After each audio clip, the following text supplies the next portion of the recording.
Good morning বন্ধুরা, কেমন আছো তোমরা সবাই? আশা করি সবাই খুব খুব ভালো আছো আর আমিও ভালো আছি। তো আজকের ব্লগটা একদমই ঘুম থেকে উঠেই শুরু করেছি। ঘুম থেকে উঠে ফ্রেশ হয়ে এখন হচ্ছে দাঁত মাজছি। তো একদম সকাল থেকে দিনটা তোমাদের সঙ্গে শুরু করলাম। আশা করি আজকের ভিডিওটা তোমাদের খুব খুব ভালো লাগবে। আর যদি ভালো লাগে অবশ্যই কিন্তু একটা লাইক করো আর কমেন্টে জানিও কোন পার্টটা তোমাদের সবথেকে বেশি ভালো লেগেছে। তো এখন হচ্ছে দাঁত ব্রাশ করে মুখ টুক ধুয়ে নিচ্ছি। আর আমি যখনই হচ্ছে প্রতিদিন সকালবেলা এই টাইমটায় বেসিনটা পরিষ্কার করি।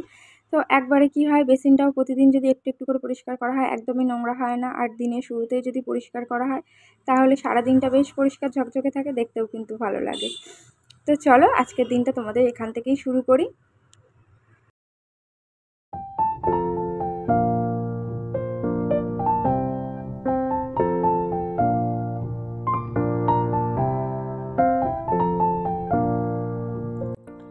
তো চলো ওদিককার কাজকর্ম সেরে এসে আবার রান্নাঘরে চলে এসেছি। আর এসেই হচ্ছে প্রথমে চিয়া সিডটা ভিজিয়ে দিলাম, কেননা কাল রাত্রে হচ্ছে আমার ভিজিয়ে রাখা হয়নি। আর বেশিরভাগ দিন হয়তো ভিজিয়ে রাখি না, এক একদিন ভিজিয়ে রাখি, আর না হলে এই সকালবেলা ভিজে তো এই মাঝখানে একটা কাজ করতে করতে ভিজে যায়। 5 থেকে 10টা মিনিট ভিজিয়ে রাখলেই মানে চিয়া সিডটা আমার ভিজে যায়। তো চলো তারপরে হচ্ছে নিজের জন্য একটুখানি সময় বের করি এই সকালের এই টাইমটা। মানে এরপরে কি কাজ করব না করব, তারপরে মনে যত রকম সংশয় থাকে, ক্লান্তি থাকে, সবটাই মনে করি নিজের সাথে নিজে একটু হিসেব কষে নিই এখানে বসে বসে। এই যে চিয়া সিডের জলটা খাই আর হচ্ছে এই ভাবনা চিন্তাগুলো এখন আমার মাথার মধ্যে ঘুরে, আজকে সকালে কি রান্না হবে, তারপরে মনটাকে একটু শক্ত করি। মানে নানান রকম পেশার একটা সাংসারিক জীবনে তো সব রকম থাকে বলো। তো চলো সেই সবই চলতে থাকে। তো চলো এখানে বসে বসে আমি জলটাকে এনজয় করি। আর এখনও হচ্ছে মানু মামাম কেউই ঘুম থেকে ওঠেনি।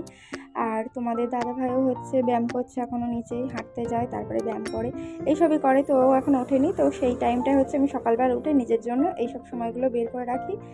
তো ওইগুলো হচ্ছে করে নিয়ে এখন চলে এসেছি ঘর বাড়ি ঝাঁট দিতে। তো মামাম যতক্ষণ ঘুমায় ততক্ষণ আমি চেষ্টা করি যত তাড়াতাড়ি পারি, যতটা পারি কাজগুলো আমি সমস্তটা গুটিয়ে নিতে, কেননা তারপরে হচ্ছে ও উঠে গেলে আর সম্ভব হয় না সেইভাবে তড়িঘড়ি করে কাজ করা, কারণ ওকে আমার অনেকটা সময় দিতে হয়। এখনও তো খুবই ছোটো, ওর দাঁত মাজানো থেকে শুরু করে খাওয়ানো থেকে শুরু করে ওর জামা কাপড় পরানো সবটাই আমাকেই করে দিতে হয়।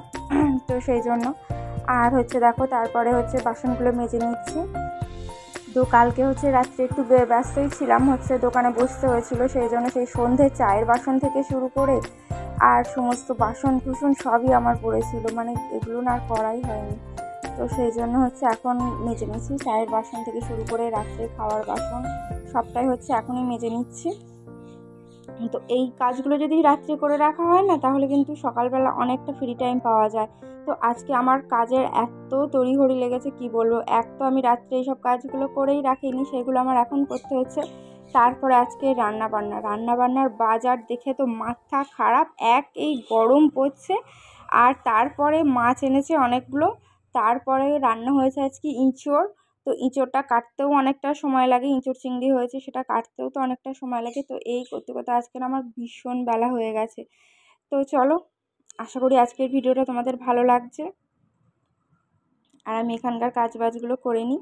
তো দেখো আমার সমস্ত বাসনগুলো মাজা হয়ে গেছে, এখন হচ্ছে এতখানি বাসন আমি মাজলাম। তো এরপরে এখনও চা খাওয়া হয়নি, আবার চা খাওয়া হবে, আবার চায়ের বাসন আমার মাজতে হবে, মানে বাসন মেজে মেজে আমি শেষ। তো এখন হচ্ছে তোমাদের দাদাভাই লেবুর জল করছি, ওর হচ্ছে সিয়াসিড সঙ্গে লেবুর জলটাও ও খায়। তো হচ্ছে লেবু মানে ওর সিয়াসিডের সঙ্গে আমি লেবুটা দিই আর কি। আর আমার যেহেতু লেবুতে ভীষণভাবে অ্যালার্জি, সেই জন্য আমি লেবুটা খাই না, আমি শুধু কিন্তু গরম জল দিয়ে সিয়াসিডটাই খাই। তো ওর জলটা করে দিয়ে এদিকে চা বসিয়ে দিয়েছি। আর আজকে চায়ের সাথে হচ্ছে বাচ্চারা খাবে হচ্ছে পাউরুটি। তো কাল হচ্ছে পাউরুটি আনা হয়েছিল রাত্রেবেলা। তো মাম্মাম তো পাউরুটি খেতে এত ভালোবাসে, ও রাত্রেবেলায় মানে একটা রুটি থেকে অর্ধেকটা খেয়ে নিয়েছে। আর এখানে আমরা তো খুব একটা এগুলো খাই না, একটু অ্যাভয়েড করেই চলি। তো এই যে এই রুটিটার থেকে দেখো মাম্মাম অর্ধেকটা রাত্রেবেলা খেয়ে নিয়েছিল, সেই জন্য ওটা অর্ধেক অর্ধেক। তো এই ছোটো দুটো আমরা দুজনে খাবো, আর হচ্ছে বড় দুটো হচ্ছে বাচ্চারা খাবে। তো চলো তারপরে একদম সময় পাইনি, অনেকক্ষণ পরে তোমাদের সামনে এলাম। তো এই দেখো মাছের বাজার, এতগুলো মাছ কাটতে কম সময় লাগে, চিংড়ি মাছ, তেলাপিয়া মাছ, ফলুই মাছ। আর এখানে এঁচোড়টা কেটে আমি সিদ্ধ করে নিয়েছি, আর হচ্ছে আমের চাটনি হবে। তো আজকে রান্না বান্না এগুলোই হবে, যেগুলো রান্না হবে এদিকে করে নিয়েছি, আর টিফিন করেও ভরে নিয়েছি, ওগুলো হচ্ছে ফ্রিজে রাখবো। তো দেখো মানে এখন বেলা কিন্তু অনেকখানি, মানে 1টা 10-এর মধ্যে আমাদের দুপুরের খাবার রেডি হয়ে যায়, বাবা খেতে চলে আসে। আর এখন প্রায় 1টা 20 মতো বাজে, আর বাবা কিন্তু চলে এসেছে খেতে, তোমাদের দাদাভাইও চলে এসেছে। তো চলো ঝপঝপ করে তোমাদের সঙ্গে একটুখানি শেয়ার করি। রান্নাবান্নাও শেয়ার করতে পারিনি, কিচ্ছু করিনি। তো দেখো কী কী রান্না করলাম। এই যে আমের চাটনি, ফলুই মাছের ঝাল, ইঁচড় চিংড়ি, যেহেতু মানুকে ইঁচড় চিংড়ি দেবো না, চিংড়ি মাছ দেওয়া, সেই জন্য ফলুই মাছের ঝাল করেছি। ভালো হয়েছে কাঁঠাল রান্না? ভালো হয়েছে বলো তো আমার থেকে ফিরে। ভালো হয়নি কাঁঠাল রান্না? এই চিংড়ি মাছটা ভালো হয়েছে? দেখি তো চিংড়ি মাছ আছে কিনা। চিংড়ি মাছ নেই, সেই নেই, ওর মধ্যে এখন অনেক চিংড়ি মাছ, ভালো করে তাকাও। তো চলো বন্ধুরা, দুপুরবেলা খাওয়া দাওয়া দিয়েই আজকের ভিডিওটা শেষ করছি। আজকের ভিডিওটা তোমাদের ভালো লেগেছে, যদি ভালো লাগে অবশ্যই একটা লাইক করো, কমেন্ট করো, আর চ্যানেলটা সাবস্ক্রাইব করতে কিন্তু একদমই ভুলো না। দেখা হচ্ছে নেক্সট ভিডিওতে। ততক্ষণ তোমরা সবাই খুব ভালো থাকো, সুস্থ থাকো, সাবধানে থাকো। তো টাটা, বাই বাই।